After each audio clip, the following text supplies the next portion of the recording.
Bienvenida a un nuevo episodio de esta serie especial No es tu culpa, te lo explica un experto del podcast Biblioterapia con Anita en alianza con Hospital El Pilar. En esta serie estamos poniendo luz sobre culpas que muchas de nosotras cargamos en silencio. Y en estos episodios lo que buscamos es combinar la ciencia y la conciencia. Hoy abrimos una conversación distinta, pero igual de profunda que el episodio anterior, porque hay una culpa que no siempre la decimos de forma consciente y que tiene que ver con la genética. Seguramente has escuchado frases o tú misma la has dicho, esto viene de mi familia, seguro que lo heredé, yo se lo pasé a mi hijo, en mi familia todos tenemos esto o esta otra condición. Y cuando una condición se repite en una familia, cuando aparece un diagnóstico en un hijo o cuando escuchamos la palabra predisposición, es muy fácil convertir la biología en culpa, culpa por haberlo transmitido o por no haber sabido antes, por no haber intervenido antes. Pero la ciencia nos dice que la predisposición no es un destino o algo que ya está escrito en piedra, sino más bien un gen que quizás no siempre se vaya a llegar a expresar. Muchas mutaciones ocurren de manera espontánea y hoy, gracias a la ciencia, a la información genética, puede convertirse en prevención. Por eso hoy me acompaña el doctor Rolando Obiols, pionero en genética médica y genómica en Guatemala. Él es coordinador de la unidad de genética médica en Hospital El Pilar y fundador de Centrogen, donde lidera el desarrollo de pruebas genéticas avanzadas para el diagnóstico y sobre todo para la prevención de enfermedades hereditarias, incluyendo el tema que vamos a hablar hoy, que es el cáncer hereditario. Así que hoy vamos a entender qué significa realmente heredar una condición, cuál es la diferencia entre predisposición y diagnóstico, qué es una mutación y qué sí podemos hacer cuando tenemos información genética en nuestras manos. Bienvenida a Biblioterapia con Anita, un podcast para mujeres conscientes que aman aprender y que sienten el llamado a priorizar su bienestar, para liderar su vida y sus espacios con confianza y autenticidad. Soy Anita Aldana, coach, biblioterapeuta y autora de Divórciate de tu ego y Reprogramándote. Acompaño a miles de mujeres a reconectar con su luz y a tomar acción con sus sueños más profundos. En este podcast te invito a transformar los paradigmas que te limitan para que descubras una manera de acompañarte sin exigencia y sin culpa. Aquí usamos los libros, el coaching y la comunidad como herramientas de transformación y reprogramación. Si sientes que ya no quieres vivir en automático, quédate, este podcast es para ti. Bueno, bienvenido Rolando. La verdad es que estamos emocionadas de volver a tenerte porque ya te habíamos tenido en un encuentro privado con la comunidad, pero hoy me da mucha felicidad que más personas te escuchen con este temazo del tema de la genética y bueno, todo lo que vamos a hablar hoy, así que bienvenido. Muchísimas gracias, Anita, por invitarme nuevamente. Es un gusto, un honor realmente el estar aquí en una comunidad en donde además sé que principalmente va para mujeres y tener aquí a un hombre me hace muy... Hay que sí, sí, integrarlos. sí, creo que somos una parte fundamental también de la sociedad. No tanto con las Total. mujeres, pero... Igual de importantes y siempre a la comunidad, es algo que hemos comentado, fíjate que nos encanta tener también la mirada masculina, porque Sí, también es importante, nos ayuda a ampliar pues nuestra perspectiva, así que estamos felices al aparte de final aprender nos, contigo. nos complementamos perfectamente. Exacto, exacto. Bueno, Pero empecemos gracias. por lo básico, ¿qué te parece si Sí, sí, empezamos lo sí. básico? Porque ahora en el mundo de TikTok y de redes todo el mundo habla que genética, genética y ya es como todo es culpa de la genética. ¿Qué es realmente la genética? Es que siempre ha sido culpa de la genética. Confirmando. Sí, siempre ha sido culpa de la genética y creo que tal vez estemos un poco más envueltos ahora en este tema. Las redes sociales, por supuesto, ayudan. El conocimiento ha, ha sido realmente de muchísimo crecimiento en los últimos años, sobre todo los últimos 26 años, que para la comunidad y quien no esté enterado, la primera vez que se secuenció, es decir, que se leyó el genoma humano de una sola persona, fue en el 2001. O sea, no hace mucho. O sea, hace 25 años que empezamos a conocer realmente de qué estamos hechos y cómo estamos hechos, porque la genética al final eso es, y nuestro genoma son básicamente las instrucciones que tenemos para ser un ser humano, un individuo como nosotros. Entonces, tenemos no mucho tiempo de conocer esa parte. Esto del proyecto de genoma humano a mí siempre me encanta realmente conocer la parte de la historia también. Fue un proyecto que se tardó 13 años, más o menos, en hacerse. Una mezcla entre 120 instituciones, sí, 6, 7 países que estuvieron como en el proceso de elaborar ese genoma humano. Se gastaron $3 billones en hacerlo. Y cuando iba a estar todo listo, mucha gente tenía la expectativa de, bueno, vamos a encontrar la solución de todos nuestros problemas, la explicación de todos nuestros problemas. Y como normalmente en la ciencia es, mientras más sabes, más te das cuenta que no sabes. Y al haber descubierto el genoma humano, hace 25 años eh, la- el reportaje, digamos, de esto, la presentación, nos dimos cuenta, bueno, la mayoría no tenemos idea realmente de lo que significa. Y entonces el reto en estos 26 años han sido ir descubriendo cada vez más, primero, qué significa y segundo, cómo agilizamos los procesos tecnológicos para que más rápido lleguemos a esa meta final de entender todo el código genético del ser humano. Entonces, regresando a tu pregunta, siempre ha sido un problema de la genética. Lo que pasa es que ahora sabemos un poco más y cada vez es más accesible y está más disponible y por eso es que ahora nos involucra a todos. Pero esta respuesta de, bueno, de plano que tu problema es genético siempre ha existido, ¿verdad? Claro. Ahora quizá podamos dar con alguna de esas respuestas. Todavía no podemos dar con todas y la mayoría todavía no se puede dar, pero ya tenemos varias de ellas.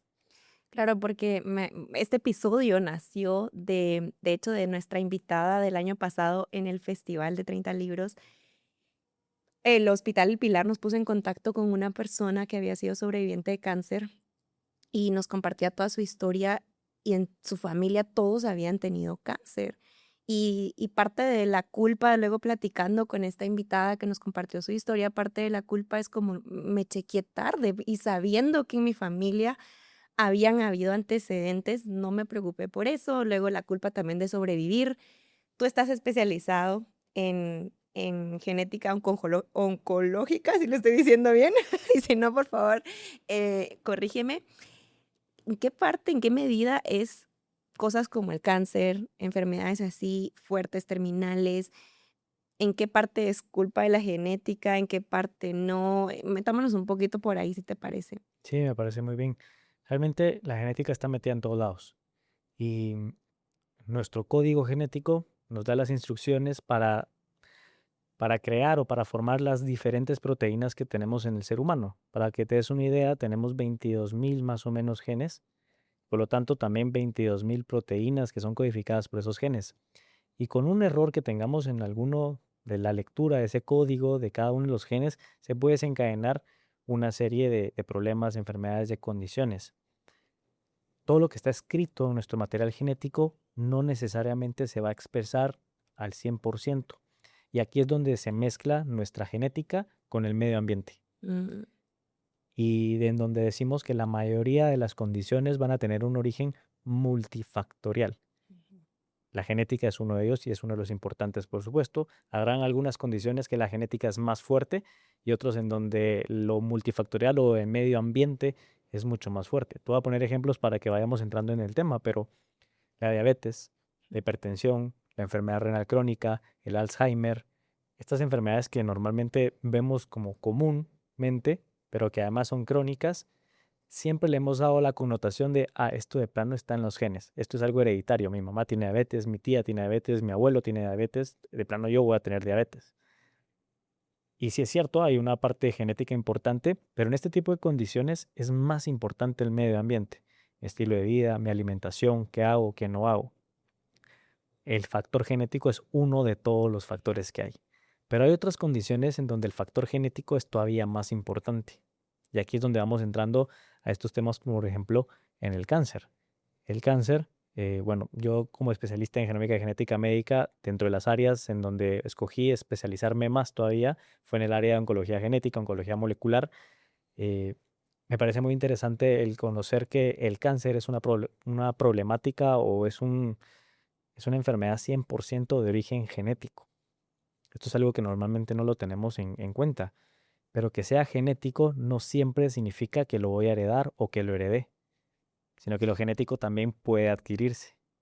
Y en el caso de cáncer es la manifestación más grande de esto.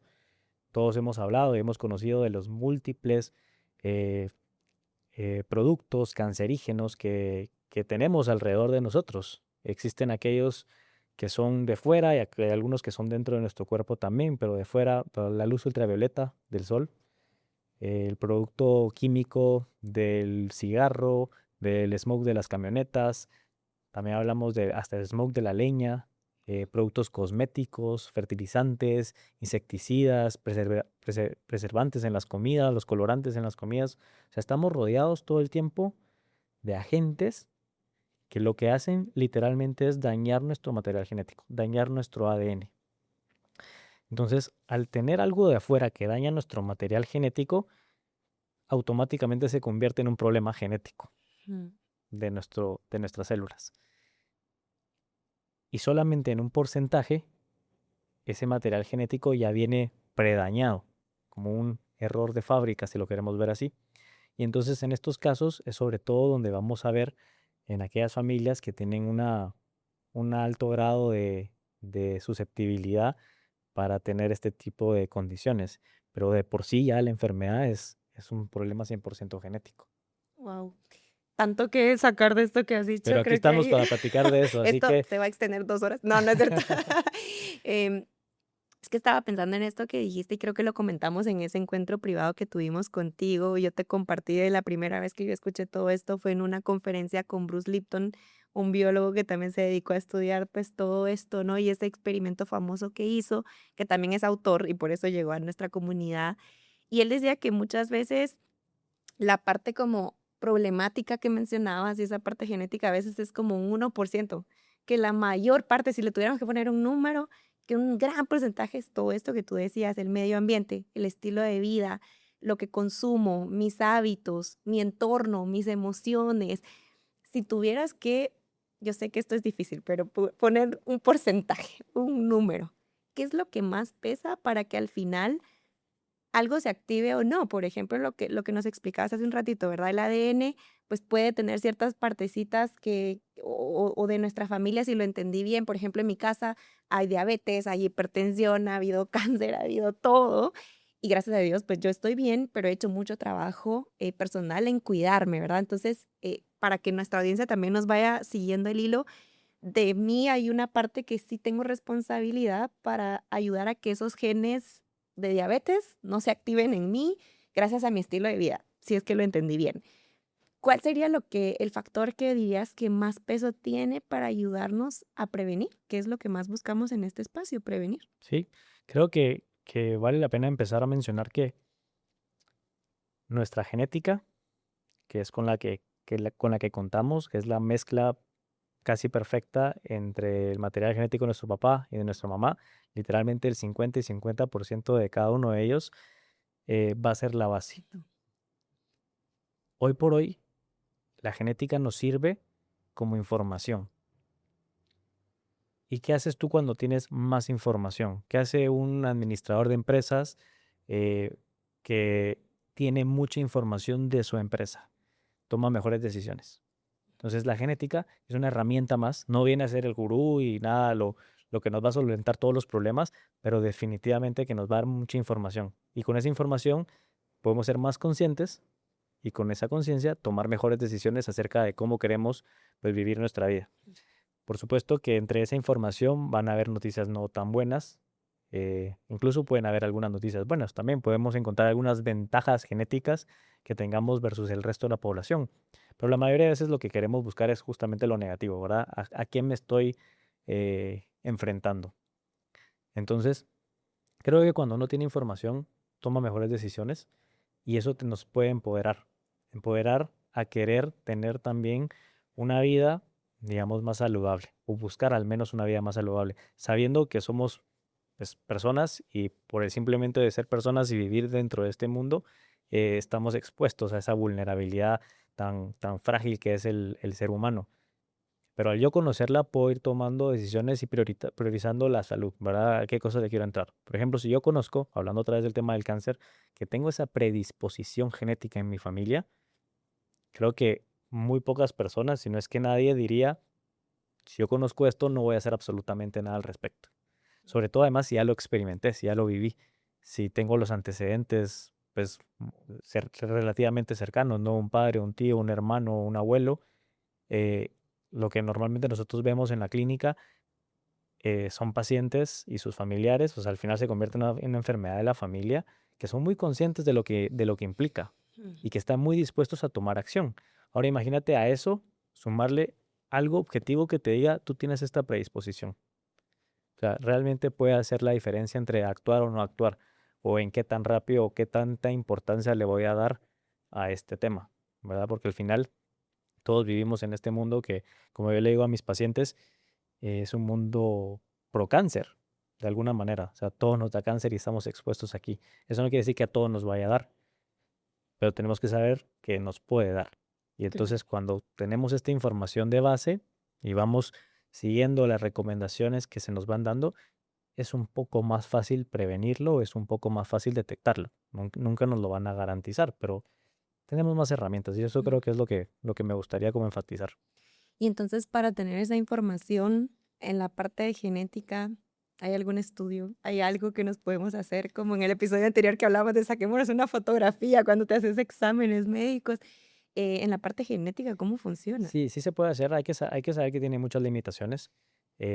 La revolución tecnológica ha sido increíble.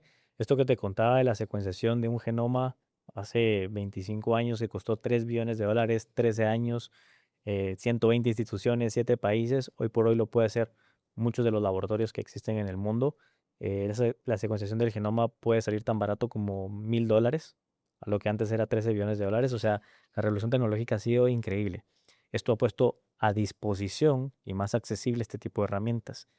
Seguimos todavía tratando de solventar el tema de qué hacer con esta información o cómo la logramos leer, cómo la logramos interpretar. Entonces, hoy en día, nosotros en genética dividimos al menos el tipo de consulta o el tipo de escenario al que vamos a estar entre la genética diagnóstica y la genética preventiva.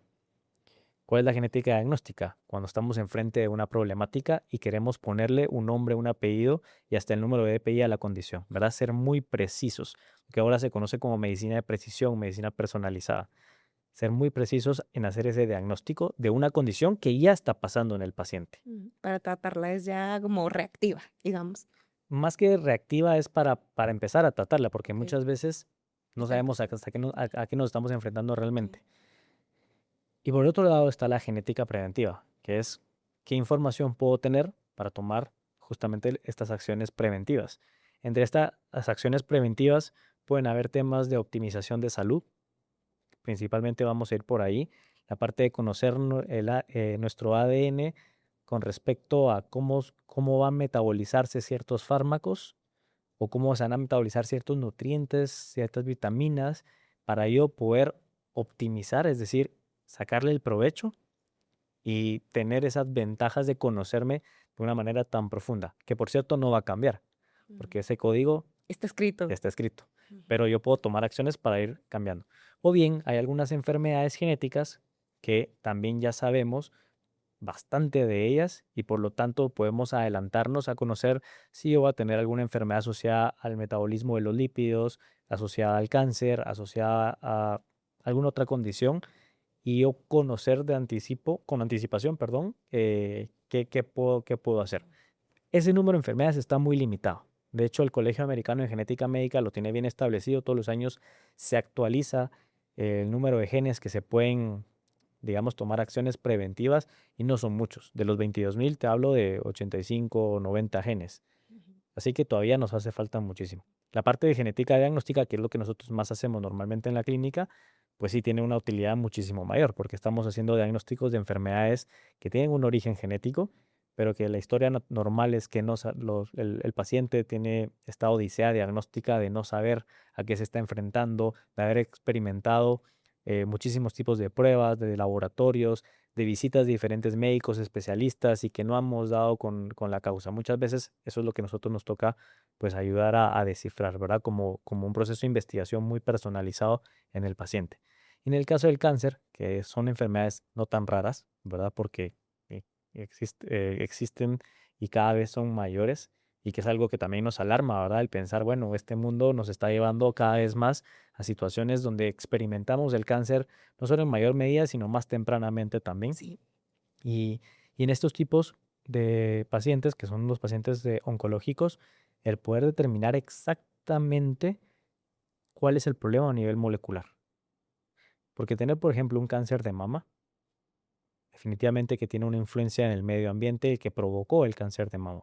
El agente causante que hizo un daño en el material genético, que provocó un daño en el ADN de alguna célula, principalmente de la mama. Pero ¿qué está pasando realmente adentro? Eso es lo que a veces con la genética podemos ayudar a descifrar. ¿Qué genes son los alterados? ¿Cuáles del ciclo celular? ¿Cuáles del proceso de señalización para activar ese ciclo celular o las vías de reparación no está funcionando o fue el que se afectó? Y entonces entendemos desde la base realmente qué está sucediendo con ese cáncer. Y con ese cáncer, pues, sabiéndolo con esta información, vamos a tomar otros tipos de decisiones. Vamos a tener decisiones con respecto bueno, esto, ¿qué pronóstico tiene? Esto, ¿cómo lo trato? Esto, ¿me voy por aquí o me voy por allá? Esto, ¿lo Mm. puedo heredar o no lo puedo heredar? Esto podría ponerme en predisposición a otro tipo de tumores. Entonces nos va dando más información y más información. Y por supuesto que otra vez, mientras más información tengamos, mejores decisiones vamos tomando. Totalmente. Yo tuve a nivel personal, a nivel familiar más bien, pues 2 experiencias totalmente opuestas. Una de mi primo menor, que fue un diagnóstico muy tardío y lastimosamente acabó en fallecimiento. Fue nuestra pérdida familiar más joven a causa de un diagnóstico muy tarde de cáncer que ya estaba pues realmente en etapa muy avanzada. Y recientemente confirmo lo que dices, ¿verdad? Nosotras las mujeres hemos escuchado de empieza a hacerte un diagnóstico de mamas o el examen, ¿verdad?, de mamas a los 40, después de los 40, ¿no? Es generalmente lo que escuchas. Ahora pues está otro ultrasonido mamario para que te lo hagas un poco antes, pero recientemente en mi familia hubo alguien que con 32 años tuvo diagnóstico de cáncer de mama y creo que, por ejemplo, ¿no? Tratando de llevar todo lo que dices a un caso real, sería alguien que en este momento podría acercarse a ti, por ejemplo, a ese examen, a esa consulta genética para saber cómo tratar mejor. Sería como un caso que podría, alguien que acaba de ser diagnosticado podría acercarse a un genetista a poder entender cómo trabajar mejor en su recuperación. ¿Sería algo así? Sí, definitivamente que es algo que agrega valor. Normalmente, y ya adentrándonos el tema de genética y el cáncer, nosotros recibimos tres tipos de pacientes. Primero es el paciente que tiene actualmente un diagnóstico de cáncer, Ujú. ya sea siendo tratado por un equipo oncológico, cirujano oncológico, cirujano oncólogo, oncólogo médico, radiooncólogo, etcétera. Nosotros formamos parte de estos equipos multidisciplinarios Mm, y eso es a lo que queremos ujú. llegar realmente, ¿verdad? El cáncer no es una enfermedad que se maneje una persona con un médico con un paciente, sino es un equipo Exacto. es un equipo, perdón, abordando este proceso. Entonces, el paciente oncológico puede obtener mayor información de su cáncer a través de la genética y eso es donde nosotros llegamos a agregar valor. Bueno, ¿qué está pasando realmente? Nosotros en genética vamos a dividir el cáncer en dos tipos.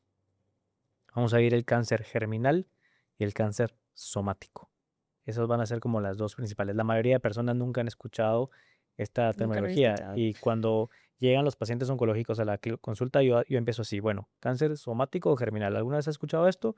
Y el 100% es no. No. Este es un tema, digamos, no es nuevo, pero poco utilizado coloquialmente y es bueno aprenderlo.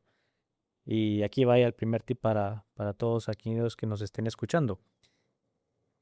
El cáncer, por definición, es una proliferación celular descontrolada. O sea que hay una división constante en nuestras células en todos los tejidos de todos nuestros órganos y todos nuestros sistemas. Ese ciclo celular, esa división celular, funciona como un relojito suizo. Es increíble, funciona muy bien. Y lo que trata de evitar es que la división de una célula a dos células hijas se dé de manera incorrecta o con algún error. Entonces, para que se dé de manera correcta, tiene que haber una serie de señales. Se activa este relojito suizo, se divide adecuadamente la célula y todo bien. Pero si algo falla, tenemos vías de reparación. Y en esas vías de reparación intentamos arreglar esos defectos. Si no se puede arreglar, se desecha. Pero la idea es nunca tener células erróneas o células malas. El problema es que cuando algo de esto falla, empieza a dividirse la célula a 2 células malas, y luego a 4, y luego así exponencialmente. Y eso es lo que va formando la masa del tumor. Entonces, esta división que nosotros tenemos, primero empezamos con el cáncer somático, que sucede en las células somáticas. Las células somáticas son cualquier célula especializada en nuestro cuerpo. Las neuronas en el cerebro, los hepatocitos en el hígado, las células de los glóbulos rojos en la sangre, todas son células especializadas que tienen una función particular. En conjunto les llamamos células somáticas. Cualquier célula somática que reciba un daño a nivel de su material genético, que generalmente va a ser causado por los agentes externos que hablábamos hace un momento, o incluso algunos internos como productos de la oxidación de ácidos grasos, de los radicales libres que también dañan nuestro material genético, termina desarrollándose el cáncer. Pero este es un cáncer principalmente adquirido. ¿Por qué adquirido? Porque lo adquirimos a lo largo de nuestra vida al estar expuesto en mayor o menor medida a este tipo de agentes y de factores. También le llamamos cáncer esporádico, porque sucede de manera esporádica. No sabemos en qué momento se dio exactamente ni en qué momento se va a dar, pero sabemos que principalmente fue provocado por estas alteraciones ajenas a nuestro cuerpo, directamente a nuestro ADN de alguna de nuestras células somáticas. Entonces, este cáncer somático, este cáncer adquirido, este cáncer esporádico, es el responsable hasta el 80% del cáncer en el mundo. Wow. ¿Qué quiere decir esto? Que si tú conoces a 100 personas con cáncer, 80 adquirieron su cáncer. Es genético, sigue siendo genético, pero fue un daño externo que lo provocó. Que ahí tenemos un poco más de control nosotros, ¿o no? Pues podríamos, Sí, no. podríamos tenerlo, porque al final todo el mundo vivimos en un mundo pro cáncer. Entonces, ¿qué tanto control tenemos realmente? Confiamos en nuestro sistema y confiamos también en las vías normales que tenemos para repararlo, porque entonces aquí es donde se empiezan a responder algunas preguntas. La primera sería, si vivimos en un mundo pro cáncer, ¿por qué no a todo el mundo le da cáncer? Si ya sabemos que tal da cáncer, ¿qué pasa? Pues todos venimos equipados con un sistema de reparación de daños, un backup, que básicamente lo que viene a hacer es, si yo recibo un daño por la luz ultravioleta en la mano, al mismo tiempo tengo un equipo que está echando punta y que nos está reparando ese daño. Y funciona increíblemente bien. Y esa es la respuesta de por qué no todo el mundo tenemos cáncer. ¿Qué pasa? Ese sistema de reparación a veces se ve desbordado. ¿Por qué se ve desbordado? Porque mi exposición a estos agentes es muy brusca. Esas son las cosas que sí podemos controlar. Por ejemplo, si yo fumo y estoy teniendo un agente químico que literalmente está dañando las células a nivel de ADN de nuestros pulmones, estoy constantemente poniendo y exponiendo a mis células a este tipo de errores. Y ahí está mi equipo de sistema de reparación de ADN echando punta. Pero si sigo fumando, es muy probable que algo se le vaya a pasar a este equipo de reparación. Claro, se va a quemar. Sí. Se va a No fundir haciendo todo. logró reparar algo que tenía que reparar. Y ahí empieza a desencadenarse de manera exponencial. Ese tipo de cosas sí las podemos controlar. Pero la mayoría de veces es algo esporádico. Puedo tener yo el mejor estilo de vida, puedo tener la mejor dieta posible, puedo tener los cuidados que sean, pero vivo en un mundo pro cáncer. De agentes que no nos damos cuenta. Puedo tener la mejor dieta, pero soy alguien que le encanta usar cosméticos. Y algunos de esos cosméticos también pueden producir cáncer. Soy una persona que hace ejercicio todos los días, pero me encanta comer X, Y, Z. Y eso tiene un colorante que se vuelve cancerígeno. Incluso hay ciertos fármacos que también han sido descritos de esta manera. Y luego está también lo ajeno, infecciones, por ejemplo, ¿verdad? Cáncer de cervix. La mayoría de ellos es provocado por el virus del papiloma humano. Es algo completamente ajeno a nosotros. Tenemos cierto control, pero es ajeno. El Helicobacter pylori, que también causa, está asociado fuertemente al cáncer. Puedo tomar ciertas medidas de control, pero tengo que saber en dónde me estoy metiendo. El 100% de la población estamos expuestos a cáncer, pero el 80% lo va a adquirir. Entonces eso me deja también, bueno, no solo lo de que si nos pasamos un poco de la raya, nuestro sistema se va quedando pobre, sino que también se va poniendo viejito. El sistema de reparación, conforme van pasando los años, pues puede ser que ya no sea tan eficiente como a mis 20 o a mis 15. Y eso es la razón por la cual el cáncer normalmente lo vemos en personas adultas. O sea, eso naturalmente va a pasar. Ese sistema Sí, reparador naturalmente va a envejecer y como que su potencia la va a ir la perdiendo va a en ir el perdiendo, tiempo. exactamente. Entonces al final eso es lo normal, ver un cáncer en una persona que estuvo muy expuesta a esto o una persona adulta, adultos mayores sobre todo. ¿Por qué? Porque han estado expuestos en mayor tiempo a este mundo pro cáncer. La pregunta entonces es, ¿por qué tanta gente joven ahora está teniendo cáncer? Probablemente porque estamos más expuestos a esto. De diferente manera, porque por ejemplo en el humo de cigarro lo hemos disminuido considerablemente a nivel mundial, pero ya vemos que no es la única causa y la única razón. Y entonces con esto nos vamos a la segunda parte, Anita, que es el cáncer germinal. Y el cáncer germinal sucede en las células germinales. Y solo tenemos dos tipos de células germinales. Las mujeres se llaman ovocitos y los hombres se llaman espermatozoides. ¿Cuáles son estas células? Nuestras células sexuales o reproductoras, que literalmente solo funcionan para una cosa, como si no fuera suficiente, ¿verdad? Pero solo funcionan para reproducirnos. Estas células también pueden tener un daño a nivel del ADN. Y como la única función es reproducirse, estos daños sí los podemos heredar. Entonces aquí es donde nos enfrentamos al cáncer de tipo hereditario, genético y hereditario. Las dos. Porque lo heredamos de un ovocito o un espermatozoide Y aparte está. que viene. Ajá. Entonces, ¿qué sucede? Heredamos generalmente un problema a nivel de uno de los genes asociados a las proteínas que se encargan de la reparación del ADN, por ponerte un ejemplo. Entonces, estas personas vienen con un defecto de fábrica en el sistema de reparación de ADN, que todos tenemos, y estas personas también, pero vienen con algunas ineficiencias. Entonces, estas personas que tienen el cáncer germinal o el cáncer hereditario, pues tendrán la predisposición a tener el cáncer, un mayor riesgo. ¿Versus quién? Versus alguien que tiene su sistema de reparación normal.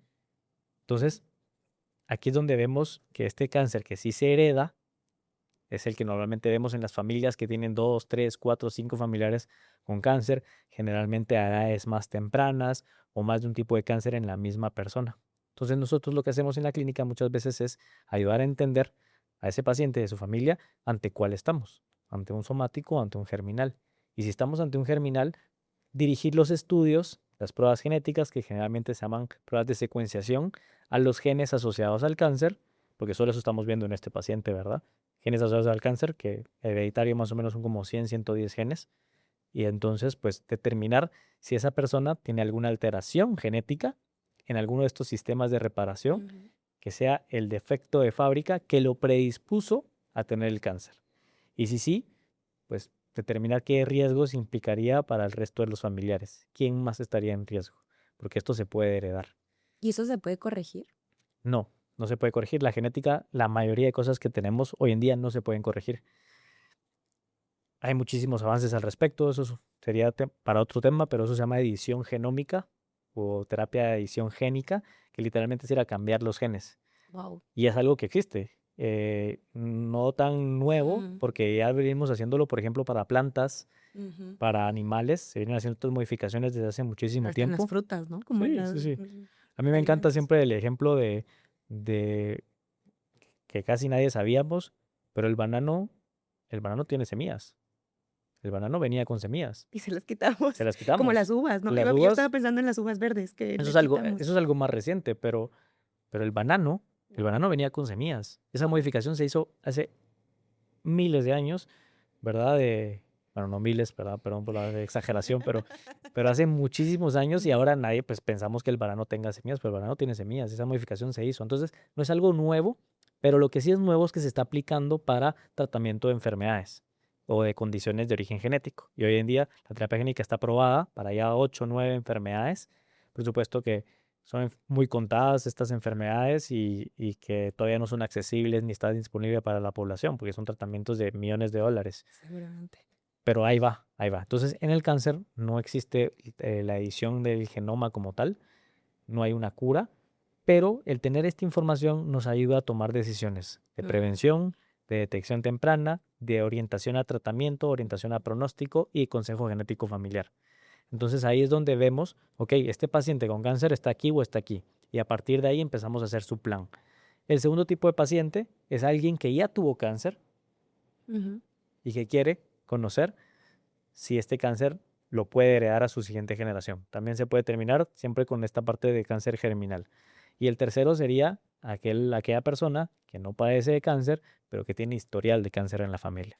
Entonces, lo que nosotros siempre recomendamos es acudir a una clínica de cáncer hereditario para poder determinar ese riesgo en esa persona, ¿verdad? En si realmente existe una sospecha de que hay un cáncer de tipo germinal en la familia y poder hacer las pruebas correspondientes para saber si esa persona tiene la predisposición. Porque también es importante, esta predisposición nunca es una condena. El encontrar una mutación genética germinal no es una condena. Esa persona no tiene cáncer, pero tiene más chances, más riesgo de desarrollar cáncer. Es que nos da miedo ahí, ¿no? Nos da miedo. Nos da miedo lo que vamos a encontrar. Nos da miedo. Han dicho muchas de las chicas en la comunidad de no me hago exámenes o no me hago este tipo de cosas porque me da miedo lo que voy a encontrar y qué voy a hacer, ¿no? El pensar si yo tengo esa predisposición, mi mente automáticamente crea el peor escenario y piensa que entonces yo también lo voy a tener. Sí. Pero con un correcto asesoramiento, un asesoramiento profesional, es muy posible, y lo sé en experiencia, que quien está del otro lado de la prueba genética, al recibir esta información, padece o sufre, digamos, una especie de duelo. Entonces le llamamos el duelo genético, que es el conocerte desde una profundidad tan básica como es tu genética. Aceptarla, porque tampoco la pediste, sino que es algo con lo que vienes. Entonces, ese proceso de duelo se puede pasar. Y una vez se pasa ese proceso de duelo, te empoderas de tu información genética. Y entonces tomas decisiones, otra vez vamos a lo que veníamos platicando, tomas decisiones al respecto de esa decisión. Puedes tener el gen y decir, bueno, igual no me voy a hacer nada. Claro que lo puedes hacer, pero el 95% de la gente lo que va a hacer es, ok, tengo este gen, ¿ahora qué hago? ¿Cómo lo prevengo? Ok, estamos viendo que la detección temprana es importante, porque los diagnósticos tardíos, la mayoría tienen un desenlace fatal. Claro. Y la mayoría son en mujeres, según lo que estaba leyendo. Son diagnósticos tardíos, sobre todo en mujeres. Yo te diría que hay en ambos, porque cáncer hay de muchísimos tipos y hay algunos que son muy prevalentes en mujeres y unos que son muy prevalentes en hombres. Pero lo que pasa en el cáncer de cervix y de mama, que son diagnósticos la mayoría tardíos, los que hacemos aquí en Guatemala y por lo tanto el desenlace no es tan bueno, pasa exactamente lo mismo en hombres y cáncer de próstata, por ejemplo, ¿verdad? Entonces al final creo que es bastante equitativo ese sentido. Em, Me perdí, pero Es que hay tanto tema. Yo sí, creo que este episodio, punto número 1, para quien nos está escuchando, hay que volverlo a ver 50 veces sí. con cuaderno en Replay, mano replay. para estudiarlo, porque de verdad creo que al igual que el episodio anterior que hablábamos sobre la nutrición, sobre todo este tema de la alimentación, nadie nos enseñó. Y el tema de la biología, bueno, aprendemos los nombres de los órganos y aprendemos cosas muy básicas, pero no hay tanta educación pues sobre nuestra genética, cómo funciona el ADN. Me ha resultado muy fascinante este tema, pero sí creo que es complejo para entender, para profundizar, para saber qué hacer con esa información, ¿verdad? Yo creo que de lo que decías, quizás alguien que nos está escuchando se sienta abrumado y diga, bueno, si vivimos en un mundo pro cáncer, como ha dicho Rolando, pues ya, ¿qué voy a hacer? Porque, ¿qué voy a hacer si ya el maquillaje, los productos de belleza? Hablabas también de los rayos del A sol. mí por eso me encanta entrar el cosméticos y los maquillajes, porque ahí sé que toco cosas serias, ¿Cuál, realmente. perdón? Cuando hablo de Cuando cosméticos y hablas de maquillaje, yo pues sé que ahí mira, si estoy quieres tocando, hablamos de esto. sí, yo sé que estoy tocando ahí temas serios. No, pero sí, yo creo que el mensaje es, cuando conocemos nuestra genética, podemos actuar más a tiempo y detectar tempranamente. Un caso muy particular en cáncer de mama, cuando detectamos a un paciente con una predisposición genética a tener cáncer, los cambios en la vigilancia se notan. Una mujer, estamos acostumbrados a recomendar de manera parametrizada o global que a los 40 años ya tienes que hacerte tu primera mamografía. Ok. una mujer que tenga una predisposición genética a cáncer de mama, los 40 años para la mamografía ya es muy tarde. Y de hecho la mamografía, como es radiación, no es el método adecuado para esa mujer que tiene una predisposición genética a no poder reparar esos daños de material genético. Entonces tenemos que cambiar los métodos de vigilancia. Ok. Por ejemplo, con técnicas como la resonancia magnética. Por ejemplo, Wow, esto no lo a sabía. la edad. En lugar de empezar a los 40 años, podemos empezar a los 35, 30, dependiendo de tu factor genético. Claro. Y mezclándolo o digamos regresando a lo que empezamos a hablar de que la genética no lo es todo, en este caso también la genética no lo es todo, pero es un factor importante. Porque, a ver, si te pregunto a ti, ¿cuál es el principal factor para tener cáncer de mama? Factor de riesgo. ¿Cuál es el principal factor? ¿Hereditario? El principal factor de riesgo para tener cáncer de mama es ser mujer, Ya sí, ya de entrada. de entrada. De hecho, las estadísticas son así. Todas las mujeres, hablando globalmente, el 10% de ellas puede desarrollar cáncer. O sea, ya vienes por ser mujer con ese 10% de base.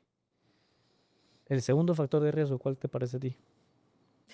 Ya me has dejado ya, pues que sin palabras. El segundo es la edad. Toda Y también mujer... tienen que ver si no llegas a vivir la maternidad. Sí, Esto me lo ha dicho ahorita- también el sí, ginecólogo. sí, te Ok. lo voy a decir. Entonces, el primero es ser mujer. Ujú. Eso no quiere decir que al hombre no le pueda dar cáncer de mama. Oh, Por wow. supuesto que sí puede dar cáncer de mama en hombres, pero es la minoría. Ujú. Pero el principal factor es la mujer. El segundo es la edad. Toda mujer arriba de 50 años tiene mucho riesgo y ese 10% va subiendo. Y el tercer factor más importante es la genética, porque tampoco cambia. Entonces, toda mujer arriba de 50 años y que además tenga el factor genético, sus chances de desarrollar cáncer pueden ir subiendo hasta 80-85%. Y luego están todos los otros factores que sí son modificables.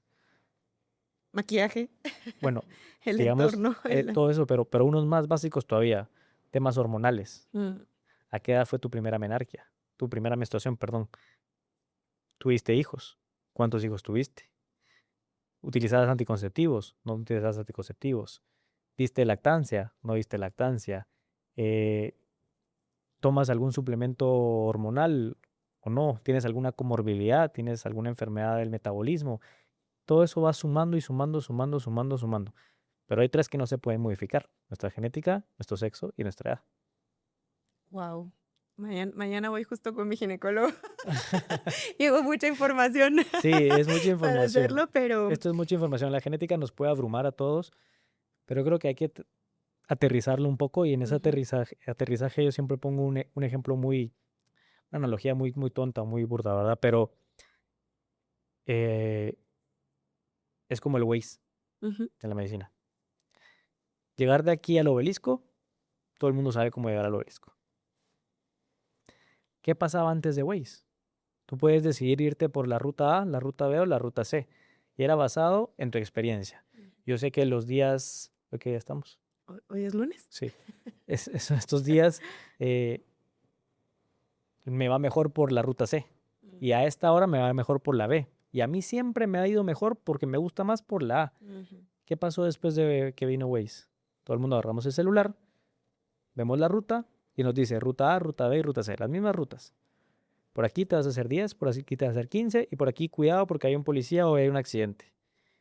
¿Quién toma la decisión de por qué ruta irnos?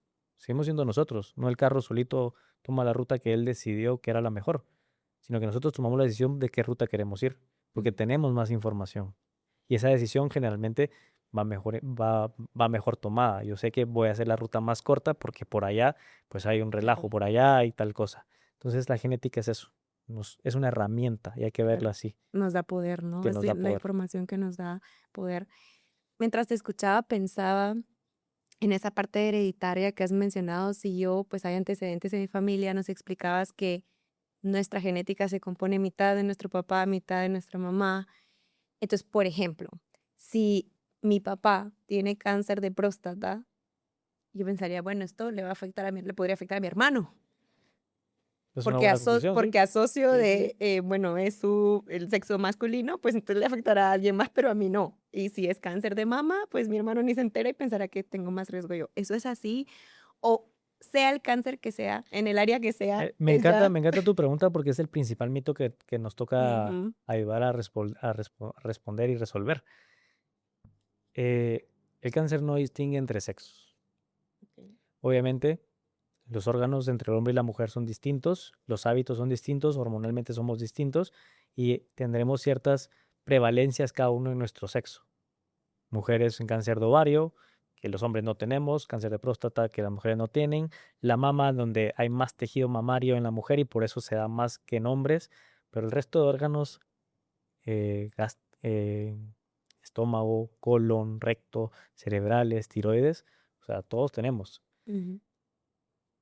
Y estos genes, como están asociados a estas vías de señalización del ciclo celular y de reparación de material genético, también todos tenemos.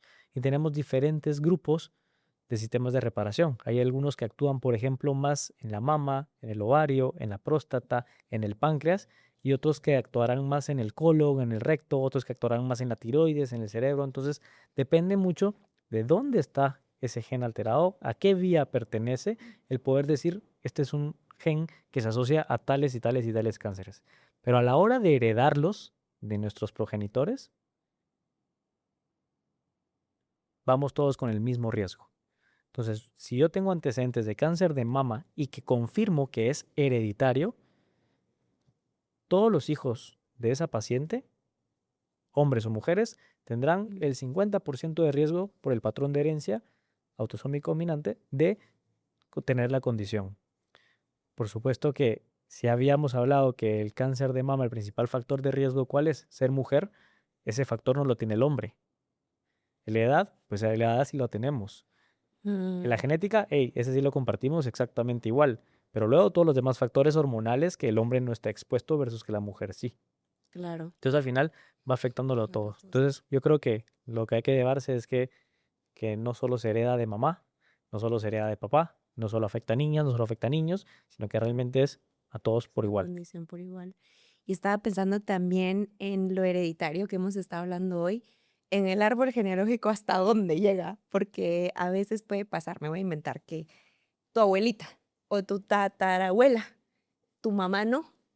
Entonces tú dices, yo ya no, o sí, o hasta qué punto llega ese La impacto. respuesta es que depende de la condición a la que estemos hablando. En este Ujú. caso, el cáncer es una condición que tiene un patrón de herencia muy bien establecido, que el patrón de herencia se conoce como autosómico dominante.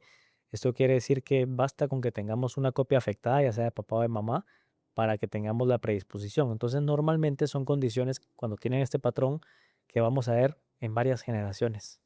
Mm. Bisabuelos, abuelos, la generación de nuestros padres, sus hermanos o de sus primos, la de nuestros primos, la de nuestros hijos y nuestros sobrinos. O sea, vamos a verla afectada en prácticamente toda la línea. Hay otras condiciones que sí, está la famosa de se salta generaciones, ¿verdad? O esto Ujú. solo viene de línea materna. Depende del patrón de herencia. Pero en cáncer es autosómico dominante y por lo tanto, pues el patrón sigue. Pero si yo no heredo una condición, porque cae en el 50% que no lo heredó, podríamos decir que en ese momento se pierde la herencia.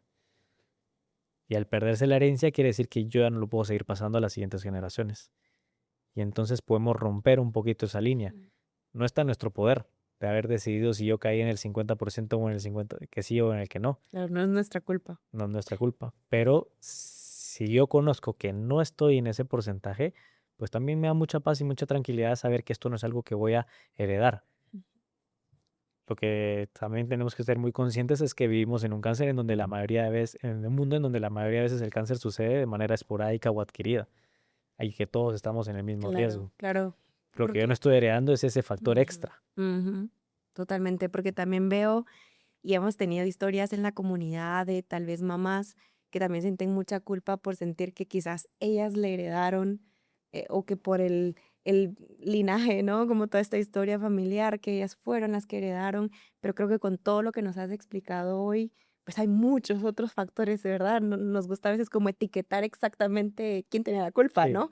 A quién le echamos la culpa de este diagnóstico, pero si me llevo algo hoy es que pueden ser muchas cosas, ¿no? O sea, puede haber mucha parte heredada, mucha parte adquirida, que decía, la parte de los factores externos, los hábitos, qué tanto estoy poniendo a presión mi sistema de reparación, qué tanto estoy dejando que pues esté ahí más estable y para el futuro. Creo que nos llevamos bastante. Quería preguntarte como más aterrizada, volviendo al tema de este mundo pro cáncer. Hablaste mucho de todos esos factores de este mundo pro cáncer. ¿Cuáles te parecen como medida de recomendación para quien nos está escuchando que deberíamos ponerle un poco más de atención?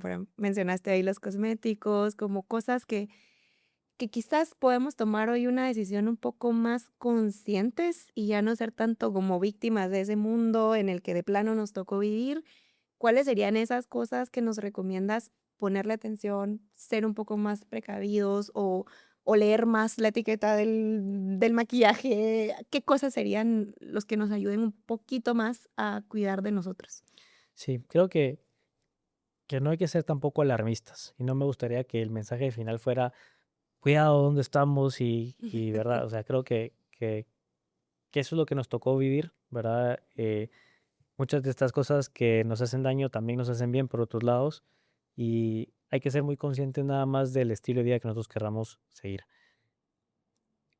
Creo que la medicina nos ha enseñado, y eso también es un arma de doble filo, pero que el método más efectivo para el tratar las condiciones es tener un buen estilo de vida saludable. Ujú. Y todos estamos hasta aquí de escuchar. Pero si tú hablas con un nefrólogo, un neurólogo, una hematóloga, una nutricionista, un genetista, todos te vamos a decir lo mismo. Un buen estilo de vida saludable. ¿Qué es esto? Tratar de ser muy consciente con lo que hacemos y lo que dejamos de hacer. Definitivamente que lo que sí está cerrado y lo que sí dejamos por un lado es todos aquellos agentes que, sabiendo que son agentes cancerígenos, optamos por ellos, ¿verdad? Una recomendación bastante práctica sería, por ejemplo, meterse a alguna de las instituciones de salud gubernamentales, sobre todo las americanas o las europeas. Ellos tienen listas completas de agentes que se consideran como cancerígenos y ver a cuál de estos estás expuesto, porque puede ser que no estés enterado de alguno de ellos. Yo siempre pongo el ejemplo de que aquí en Guatemala nos pasa muchísimo. eh, el estar expuesto, por ejemplo, a minerales pesados, estar expuestos al sol por nuestro trabajo, estar expuestos Mm. a fertilizantes por nuestro trabajo también, eh, nos está poniendo en una predisposición. Entonces, ser muy conscientes de todos estos agentes y tomar una decisión de, bueno, a esto voy, a esto no.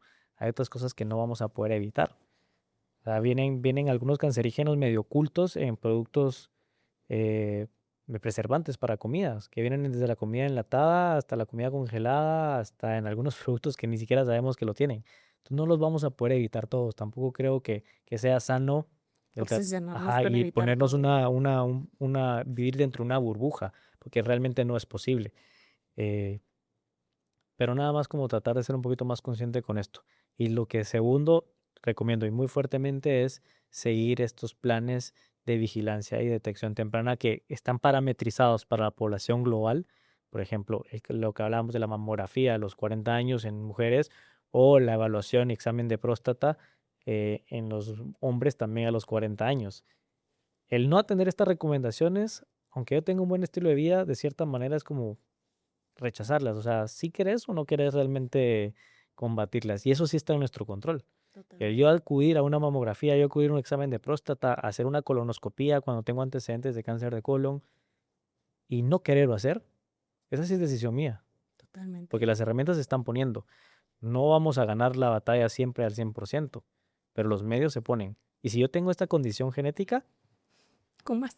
ajá, tengo Más mayor razón. responsabilidad sobre esa información. Así es, totalmente, totalmente de acuerdo contigo y creo que es una buena forma para cerrar porque hemos venido diciendo, he venido a lo largo de los últimos episodios, este año puntualmente, hemos venido reforzando que ese autocuidado no es un lujo, no es un premio, sino es realmente una responsabilidad personal, es un compromiso, no es un lujo, no es algo debería de ser tan básico como irte a comprar los huevos para el desayuno, ¿no? El hacerte esa prevención, ese chequeo anual, ese es conocer tu historia, ¿verdad? Que lo hablamos con muchos especialistas en el hospital, muchas personas que no sabemos ni cuáles son nuestros antecedentes, qué se ha vivido en nuestra casa, para nosotros poder estar conscientes de nuestra predisposición genética y poder actuar con responsabilidad. Si alguien se quedó con ganas de ir a consulta contigo, algo de pronto de lo que escuchó le hace clic con su historia personal, ¿cómo podrían contactarte? ¿Cómo pueden trabajar contigo? Pues realmente es bastante sencillo. Yo me encuentro ubicado dentro del Hospital El Pilar. Ahí tenemos una unidad de genética médica. También dentro de la unidad de oncología tenemos una clínica especializada para cáncer hereditario, en la cual habemos un equipo multidisciplinario de profesionales de la salud relacionados a la oncología, en donde manejamos estos casos de manera integral. Estamos ubicados, pues, como te digo, en el Hospital El Pilar de lunes a viernes, así que pues cualquier cosa ahí nos pueden localizar. Buenísimo, Rolando. Gracias por tu tiempo una vez No, más. gracias a ti, Anita, de darte felicitaciones también por este espacio. Lo decías en algún momento de nuestra conversación, pero creo que hay una responsabilidad del médico en pasar esta información a la población, porque a veces no es tan fácil interpretarla y Sí, tenemos muchas dudas al respecto. Entonces, este tipo de espacios en donde nosotros podemos exponerlo de manera más tranquila, sin la presión de dar una de noticia. una noticia o de una consulta, que ya sabemos que vamos en el día a día. Este tipo de espacios creo que permiten que la conversación sea de manera más fluida, se vayan llenando esos espacios y pues encantado de formar parte de esta comunidad. Gracias, gracias, Rolando, porque bueno, también de nuestros invitados tuviste una larga espera para grabar este episodio y yo creo que eso denota también tu compromiso con el bienestar humano. Creo que también a veces nosotros hemos perdido esa confianza, pero hay personales, de verdad, expertos, especialistas como Rolando, como todos los que nos están acompañando en estos episodios, que realmente están comprometidos con ayudarnos, con la salud. Así que si algo te resonó de este episodio, si hay algo con tu historia que también necesita ser atendido, ojalá que te lleves no solo el contacto, porque a veces no sabemos a quién acudir, sino también esa conciencia de la responsabilidad que tenemos en nuestro bienestar. Así que hasta aquí el episodio de hoy. Uno más de esta serie No es tu culpa, te lo explica un experto en alianza con el Hospital El Pilar y te esperamos en una próxima. Adiós.